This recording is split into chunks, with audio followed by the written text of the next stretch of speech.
KPBS On Demand is supported by UC San Diego's Art Power, presenting cellist Joshua Roman, performing from his album Immunity, alongside music by J.S. Bach and more. Sunday, June 22nd at UC San Diego's Epstein Family Amphitheater. Reserve your tickets at artpower.ucsd.edu. Good morning. I'm Annika Colbert. It's Monday, June 6th. What to do about border wait times. More on that next, but first, let's do the headlines.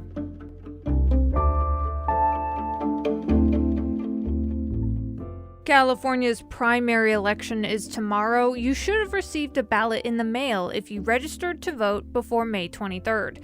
Political strategist Paul Mitchell said on Thursday that roughly 10% of more than 21 million ballots that were sent out last month have been returned. He says that's lower than previous elections. As COVID-19 cases spike, San Diego County health officials are urging residents to mask up in public places.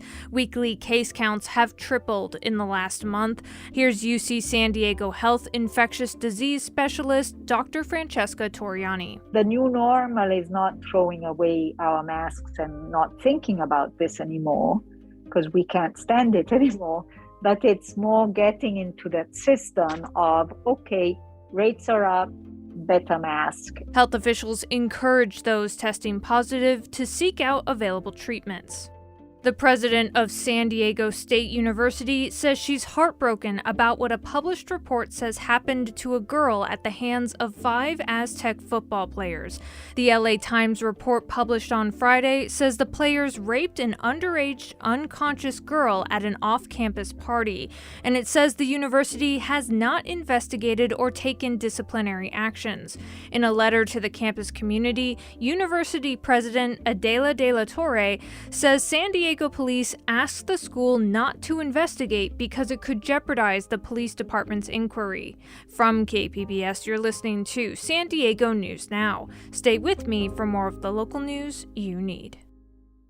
KPBS On Demand is supported by Splatero, helping homeowners pay off debt by offering streamlined access to your home's equity with no additional monthly payments or new debt. Splatero provides a lump sum payment in exchange for a share of your home's future value. Pre-qualification is available at splatero.com.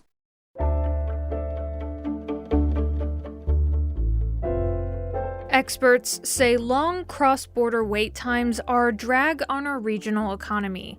A group of binational business leaders are trying to change that. KPBS border reporter Gustavo Solis has more on these efforts. These are the sounds of the busiest border crossing in the country. Cars screaming out in frustration against a backdrop of idling engines and street vendors.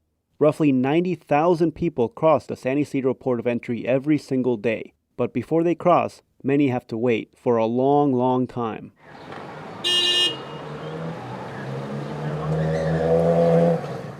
It's not unusual to lose 3 hours waiting to cross the border. Tijuana residents who work in San Diego leave their homes as early as 5 a.m. to get to work on time. County Supervisor Nora Vargas says that all of that waiting costs a lot of money, and it keeps both San Diego and Tijuana from reaching their full potential. The economic potential of this region, I think, is really something that we haven't really maximized yet. I think there's so much unknown. The border region's best and brightest have spent decades trying and failing to make crossing the port of entry more efficient. They realize now that they have to be more creative in their thinking. We needed to find ways to make easier to cross the border. So we need to innovate. That was Kurt Hunold. He is the former mayor of Tijuana and is now the Secretary of Economy and Innovation for the state of Baja California. He was one of dozens of academics, economists, business leaders, and government officials at a cross-border business forum last week, hosted by the South County EDC. It was at this forum that Hunold laid out a vision for alternative border crossings. One includes a special border crossing just for people who ride the trolley. It's essentially the same idea as the popular Cross-Border Express, or CBX, a border crossing exclusively for people who fly to and from the Tijuana airport. The trolley CBX, what that means is that we will have a bridge in the Mexican side in San Isidro that will land at the CBP installations when the people across, and then they can go to the trolley right away. Another out-of-the-box idea is a ferry that would take people from Ensenada directly to San Diego. Honnold says the ride would take a little over 2 hours, but that's still faster than driving across the border. These aren't just pie-in-the-sky ideas. Honnold says he's actively working with private investors and government officials in San Diego. So we will have less people traveling in our highways, less people crossing, and less people also using the highways in the United States, and in San Diego. And if that goes through, like we believe, we're working already with the Port of San Diego to sign an MOU and see if we can do a test on the summer. Economists say innovations like these ones are especially needed in an era of supply chain bottlenecks. Mexico imported $74 billion in goods to California in 2020 alone. Experts say that number could be even higher if trucks didn't have to wait so long at the border. Jim Dolan is the regional investment director at U.S. Bank. He says the pandemic showed us just how crippling these supply chain disruptions can be. On the supply side, the story is supply chain, right? The disruptions of the supply chain due to COVID, the backlog of goods that just aren't reaching the demand, causing all of this inflation on top of that. Which is why he and others say that finding ways to shorter long border wait times needs to be a top economic priority. Gustavo Solis, KPBS News.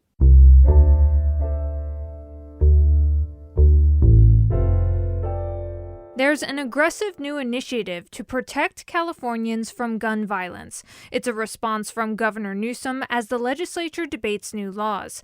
KPBS reporter MG Perez has more. The governor's plan is to give $5 million in state grants to community-based domestic violence organizations. The groups will use the money to educate their clients and provide resources for restraining orders under what's known as red flag laws. The orders temporarily remove guns and ammunition from individuals who are at risk of harming themselves or others. Meanwhile, state legislators continue debate on outlawing ghost guns that can't be traced, and a bill that allows gun makers to be sued and held accountable for deaths caused by weapons they produced. Ari Freilich is with the Giffords Law Center monitoring legislation. At a certain point, with lawmakers who stand in the way of progress and have continued not to change their minds, we'll have to change who we elect. California's ban on assault weapons remains in effect, despite a conservative judge's recent attempt to block it. MG Perez, KPBS News. The defense in the so-called Fat Leonard case starts its closing arguments today in the corruption trial of at least 5 indicted naval officers. KPBS military reporter Steve Walsh says it's expected to go to the jury this week. It's been 14 weeks since the trial got underway in federal court of 5 officers accused of accepting bribes to help contractor Leonard Francis defraud the Navy of at least $35 million.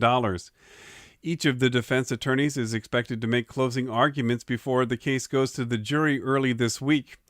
The defense has successfully limited testimony of convicted naval officers who accuse some of the remaining defendants of sleeping with sex workers at parties hosted by Francis in Hong Kong and Singapore. For years, Francis provided port services for Navy ships throughout the Western Pacific until his arrest in San Diego in 2013. Francis and more than 24 Navy officers have already pleaded guilty in this wide-ranging corruption probe. Steve Walsh, KPBS News. Coming up, a new way to save money on your power bill. We'll have that story and more next, just after the break.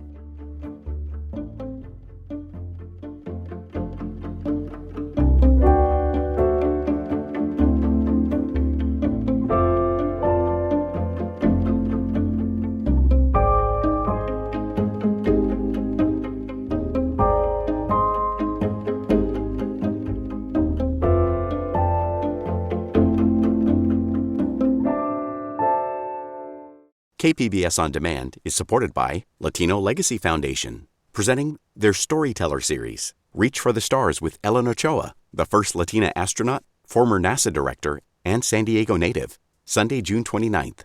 More at latinolegacyfoundation.org.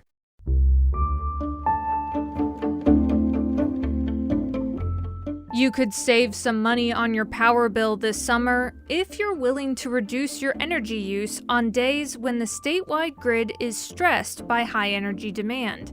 More now from KPBS's John Carroll. SDG&E is launching a new energy incentive program that will reward customers for saving energy.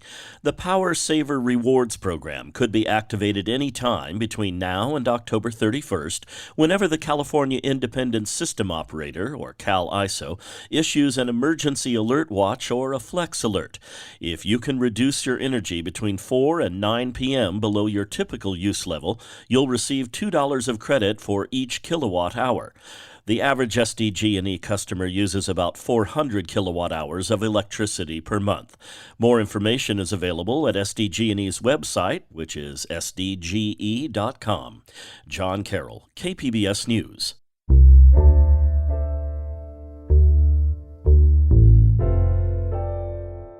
31 mail carriers were bitten by dogs while delivering mail in San Diego last year. That makes us the 11th worst city in the country for dog attacks on mail carriers. This week is Dog Bite Awareness Week. In Mission Valley's Savita Park on Thursday, the U.S. Postal Service showed how carriers are trained to avoid getting bitten. In addition to dog repellent spray and using their mail satchel as a shield, San Diego Postmaster Lisa Baldwin talked about other ways carriers keep safe. Resist the impulse to scream and run away if approached by a dog. Avoid eye contact with the dog. Once the dog has calmed down, they are to back away. They must never assume that a dog won't bite. About 6,000 mail carriers are bitten in the United States every year. That's it for the podcast today. As always, you can find more San Diego news online at kpbs.org. I'm Annika Colbert. Thanks for listening and have a great day.